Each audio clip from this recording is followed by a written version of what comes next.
Comme vous savez, je suis en fuite depuis déjà plus de 4 mois, non en direction du sud, comme je vous l'avais d'abord laissé entendre, mais du nord. En fin de compte, ce n'est pas la chaleur qui m'a attirée, mais le froid. Pas l'architecture, mon cher architecte et bâtisseur, mais la nature. Et plus singulièrement, cette nature nordique dont je vous ai si longtemps parlé. Cette nature subpolaire, comme on dit, au sujet de laquelle j'avais écrit un ouvrage il y a 30 ans déjà. Un de ces ouvrages clandestins, de ces ouvrages cachés qui ne sont pas destinés à être publiés, seulement à être détruits. Parce que j'envisage désormais de continuer à vivre, et non seulement de prolonger mon existence, cher architecte, cher bâtisseur, cher charlatan des surfaces, mais de poursuivre mon chemin de la façon la plus débridée qui soit. Je compte donc, en quelque sorte, marquer secrètement mon époque, subrepticement, si l'on peut dire, oui, cher monsieur. D'abord, j'avais pensé que je ne vous écrirais plus jamais, en aucune circonstance. Dans la mesure où notre relation me paraît depuis tant d'années déjà complètement, irrémédiablement épuisée, enfin, surtout sur un plan intellectuel, j'avais prévu de ne plus jamais entrer en contact avec vous, et donc de ne plus envoyer jamais la moindre ligne. Chaque ligne supplémentaire à votre intention m'apparaît depuis si longtemps déjà comme une ineptie totale, adressée à un homme qui, jadis, a été un ami, un compagnon de route intellectuel, mais qui s'est finalement mué en ennemi. L'ennemi de mes pensées et de mon mode de pensée tout entier. En ennemi de mon existence même, qui n'est au bout du compte qu'une existence toute intellectuelle. Je vous avais écrit plusieurs lettres à Vienne et à Madrid et puis à Budapest et à Palerme. Je les avais cachetées et même timbrées, mais je ne les ai pas envoyées pour ne pas sacrifier une faute de goût impardonnable. J'ai détruit ces lettres et je me suis juré de ne plus jamais vous écrire la moindre ligne à vous comme à tous les autres. Je ne me suis plus autorisé la moindre correspondance. J'ai donc parcouru l'Europe et l'Amérique du Nord durant plusieurs années, peut-être dans une sorte d'inutile folie, comme vous diriez, sans contact, sans correspondance, parce que mon désir de communiquer s'était étiolé à force de le réprimer en moi depuis tant d'années. Je suis, pour ainsi dire, retournée en moi-même. Elle ne faisait plus rien pour en sortir. Mais je ne peux pas dire que cette période ait été inféconde pour moi. En un mot, j'ai écrit plusieurs articles pour le Times qui, naturellement, n'ont pas été publiés parce que je ne les ai pas envoyés au Times après avoir échoué à Oslo dans tous les sens du terme. Oslo est une ville ennuyeuse. Les gens, ils sont totalement dénués d'esprit et totalement inintéressants, enfin, comme la plupart des Norvégiens, ce dont j'ai toutefois fait l'expérience beaucoup plus tard, après être parvenu à la hauteur de Mourmansk. La seule chose que j'ai découverte en Norvège, c'est une race de chiens totalement méconnue en Europe centrale, le Schäfer. À part ça, la nourriture est mauvaise et le sens artistique des Norvégiens est absolument déplorable. C'est un pays strictement dépourvu de tout esprit philosophique, où la moindre pensée est condamnée à se racornir dans les plus brefs délais. J'ai tenté ma chance dans une maison de Mosgen, maison de retraite, une petite ville remplie de pauvres gens qui trompent leur ennui en jouant du piano. Apparemment, une famille de Mosgen sur 2 possède un piano. J'en ai moi-même fait la douloureuse expérience. Dans une maison où j'ai passé, enfin, je devrais peut-être dire survécu, à la première nuit. Il y avait là un piano à queue Bosendorfer, tellement désaccordé que même la musique la plus galvaudée qui soit, par exemple celle de Schubert, devenait intéressante lorsqu'on la jouait dessus. Avec leur piano désaccordé, les gens de Mogène ont réussi plus ou moins spontanément à se procurer, me semble-t-il, un aperçu de ce qu'on appelle la musique contemporaine, même si naturellement ils n'ont aucune idée de quoi il s'agit au juste. Or, ce ne sont pas mes expériences de voyage norvégiennes qui m'ont privé de presque tout espoir quant à un futur possible et se sont réduites à un simple décompte de bonnets, de fourrures, de pantoufles et de bottes de feutre. Et comme j'ai déjà dit, à la découverte de la façon la plus perverse qui soit de jouer du piano, qui me pousse à vous écrire ces lignes. J'ai fait un rêve, et comme je sais que vous les collectionnez, je ne vais pas vous priver de ce rêve que j'ai fait à Rotterdam. Car je suis, comme vous savez, un défenseur et un partisan inconditionnel des sciences, et particulièrement de la vôtre, de sorte que je vais faire abstraction du refroidissement total de nos relations et vous narrer ce rêve que j'ai fait à Rotterdam. Après avoir quitté Oslo, m'être arrêté quelque temps à Lübeck, à Kiel, à Hambourg, et avoir fait aussi, durant quelques semaines, un court séjour dans l'atroce ville de Bruges, où tout comme en Norvège, j'ai tenté ma chance, mais en tant qu'aide-soignant, mais cette fois-ci dans une maison d'aliénés. Un rêve, donc, que non seulement j'ai fait, mais dont je me suis souvenu, car, comme vous savez, j'ai beau faire des rêves toutes les nuits, j'arrive pas d'ordinaire à me les rappeler, que les rêves que j'ai faits et dont je me souviens sont rares. Comme vous savez, j'ai fui l'Autriche depuis bon nombre d'années à la recherche d'un endroit meilleur que l'Autriche et ne souhaite à aucun prix y retourner. Voilà mon état d'esprit, à moins, bien sûr, qu'on m'y contraigne par force.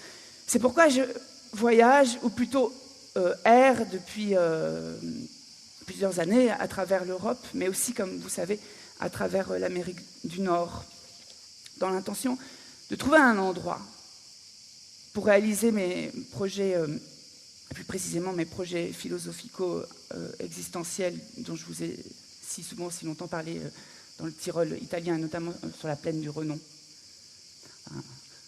Je voulais éviter à tout prix de devenir une cervelle oxfordienne ou cambridgienne, et force-toi de te tenir à distance de toute université, quelle qu'elle soit, me suis-je sans cesse répété au cours des dernières années.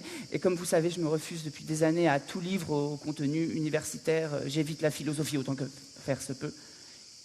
J'évite la littérature, pareil pour toutes les lectures, par peur que ces lectures, justement, me rendent fou allié et finissent par me tuer à petit feu.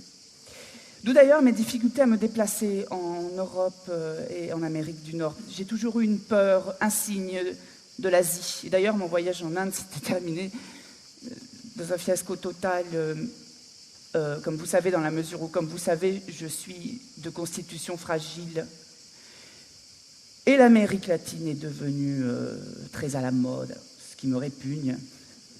Toute l'Europe s'y précipite sous couvert de solidarité sociale et socialiste, qui en réalité n'est rien d'autre qu'un avatar abject de la fêterie chrétienne, sociale, européenne. Les Européens s'ennuient à périr et n'ont de cesse, à seule fin d'échapper à ce mortel ennui européen, de se mettre et de se mêler à tout instant, en tout lieu, des affaires de ce qu'on appelle le tiers-monde. Ce côté missionnaire est l'un des vices allemands, qui à ce jour n'a causé que des malheurs, plongeant sans cesse le monde dans de nouvelles crises. Avec son répugnant bon Dieu, l'Église a déjà empoisonné l'Afrique, désormais elle empoisonne l'Amérique latine. L'Église catholique est l'empoisonneuse, la destructrice, l'annihilatrice du monde, voilà la vérité. Et l'Allemand, en tant que tel, empoisonne sans cesse le monde, et au-delà des frontières de son pays, et ne se tiendra tranquille que lorsque le monde sera mortellement empoisonné. Pour ma part, moi qui ne me suis jamais laissé aller à ce genre d'aberration qui consiste à aider les gens en Afrique, je me suis entièrement replié sur moi-même. Il n'y a rien à faire pour aider les gens dans ce monde. qui depuis des siècles est rempli d'hypocrisie. On peut aider ni le monde, ni les gens, parce qu'ils sont fondamentalement constitués d'hypocrisie. Mais vous êtes habitués à ce refrain, à part. Et d'ailleurs, c'est pas le sujet. Le fait est que je ne vous écris que pour vous faire part de ce dont j'ai rêvé hier, parce que ça vous sera utile, je pense. J'ai rêvé de l'Autriche, de manière aussi intense, parce que je m'en suis enfui. J'ai fui ce pays qui est le plus laid, le plus ridicule du monde.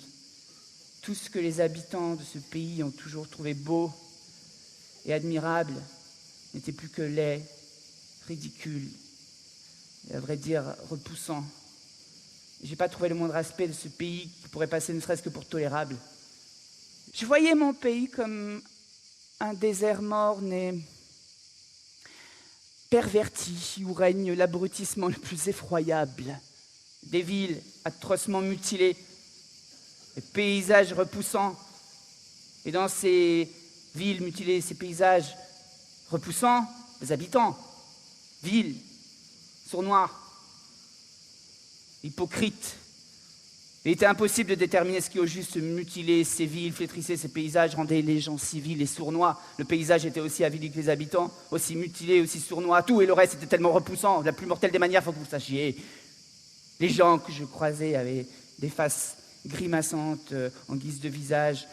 Lorsque j'ouvrais le journal, la bêtise et la vilainie que j'y lisais me donnait la nausée. Tout ce que je voyais et entendais, tout ce que j'étais obligé de percevoir me faisait vomir. Et j'ai été condamné à voir, à entendre pendant des semaines cette Autriche infecte. Sachez-le bien. Jusqu'à me retrouver, à force de voir et d'entendre tant de choses mortelles, amaigri jusqu'à l'os. Par rejet de cette Autriche, j'avais plus été en mesure d'avaler la moindre bouchée, la moindre gorgée. Où que je regardais, je voyais que laideur et vilainie. Une nature laide, fausse, vile, des gens laids, vils, faux. Je voyais que la saleté, la vilainie et la sournoiserie absolue de ces gens. Et ne croyez pas que j'ai vu uniquement le gouvernement, comme on dit, ou uniquement les classes supérieures du pays. Tout, en Autriche, m'apparaissait soudainement comme ce qu'il y a de plus laid, plus bête, de plus répugnant, profondément abîmé, comme vous le formuleriez sans doute. J'ai fini par m'asseoir, après avoir traversé à plusieurs reprises, et je le précise avec la précipitation qui me caractérise, cette Autriche, laide, vile et bête, sur une roche sédimentaire, au sommet de la colline du Hansberg, d'où il m'était possible de contempler la ville de Salzbourg, totalement abrutie sous l'effet de ses habitants, totalement ruinée par vos collègues, messieurs les architectes, et mijotant malgré tout, encore, dans sa perverse folie des grandeurs. Qu'ont donc fait les Autrichiens en à peine 40 ou 50 ans de ce joyau de l'Europe, me demandai-je, assis sur ma roche sédimentaire? Ils en ont fait une abomination architecturale, où les Salzbourgeois, antisémites, et xénophobes catholiques, et nationaux-socialistes, couraient en tous sens, vêtus de leur épouvantable tenue traditionnelle en cuir, en laudaine. Sur ma roche sédimentaire en haut du Hansberg, près de Salzbourg, j'ai dû finir, monsieur, par m'assoupir, épuisé par le monde, comme on pourrait dire. Car tout à coup, je me suis réveillé sur une autre colline, le Kahlenberg, près de Vienne. Et devinez, mon cher architecte et bâtisseur, ce que j'ai vu depuis le Kahlenberg, une fois réveillé. Pas depuis une roche sédimentaire, comme sur le Hansberg près de Salzbourg, mais assis sur un banc en bois vermoulu, en haut de la Himmelstrasse, j'ai vu toute cette Autriche repoussante, qui désormais ne dégageait plus qu'une puanteur atroce, avec tous ses habitants, vils et sournois, et ses églises, et salles de théâtre et concerts, connues dans le monde entier. J'ai vu tout ça partir en fumée et brûler entièrement, me bouchant le nez, mais les yeux et les oreilles grands ouverts, et avec un incroyable plaisir perceptif, j'ai assisté à la lente et très spectaculaire combustion de l'Autriche, jusqu'à ce qu'il ne reste plus qu'une petite surface nauséabonde de cendres collantes, d'abord jaunâtre, puis grisâtre, et rien de plus. Et quand il n'est plus resté du gouvernement autrichien qui, comme vous savez, a toujours été le gouvernement le plus bête du monde, quand il n'est plus resté du clergé catholique autrichien, qui a toujours été le plus fourbe du monde, que quelques vestiges chrétiens, sociaux et catholiques et nationaux socialistes à peine reconnaissables au milieu de ce paysage de désolation jaunâtre, grisâtre et pestilentielle, j'ai poussé entre deux quintes de toux un grand soupir de soulagement, tellement grand que je me suis réveillé, et fort heureusement, à Rotterdam. La ville qui, pour toute une série de raisons, est celle dont je me sens le plus proche et que je préfère, comme vous savez.